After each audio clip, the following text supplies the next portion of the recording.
247 milyong piso. Yan daw po ang nawala sa ekonomiya ng Davao City bunsod ng 2 araw na pagsasara ng Davao International Airport. Hiwalay pa yan sa aberyang dulot sa mga stranded na pasahero sa NAIA, gayon din sa pamunuan ng General Santos International Airport.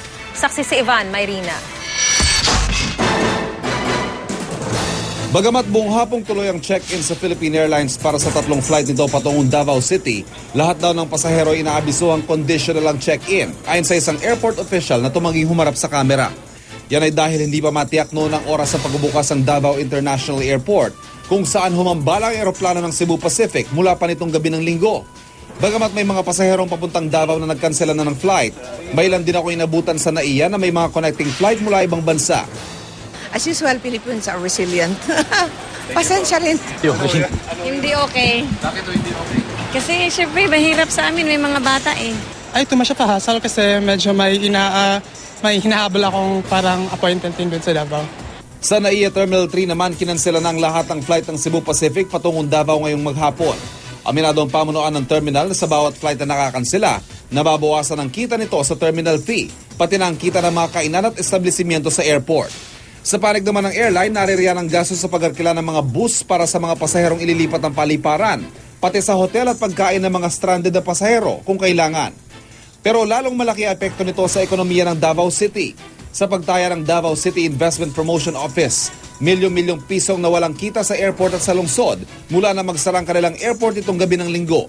Bukod sa nawalang kita sa terminal fee, wala rin kinita mga airport concessionaire, gayon din ang mga airport transport service. Apektado rin ang mga kaakibat na industriya sa paliparan at ang mga naghahatid ng mga cargo na antala. Marami rin mga nakanselang hotel booking.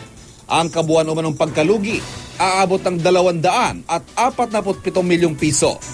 Some of the figures were actually generated from the interviews ng chamber among their members. So, but again, sabi nga nila, this is just a conservative estimate on their part. The losses could even go higher. Naperwisyo rin ang General Santos International Airport kung saan dinivert ang ilang eroplanong dapat ay sa Davao City lalapag. Sobrang hassle, hindi organized. Ang tagal namin nag-antay. Ang haba nung pila. Kami connecting flight pa kami, US, may Dubai, may Qatar. Grabing pagod. Pa-Dubai pa kami. Ang mahigit 3,000 pasaherong dala ng mga diverted flight, sobra-sobra sa kapasidad ng Jensan Airport kung saan mahigit 500 lang ang pasaherong dumarating kada araw. Wala gina ko na-anticipate ngayon ng mga kaso. Ang pinaka-problema ginamo ang facilities namo mismo.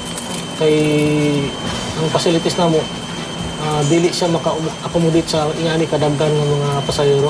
Ako si Ivan Mayrina, ang inyong saksi.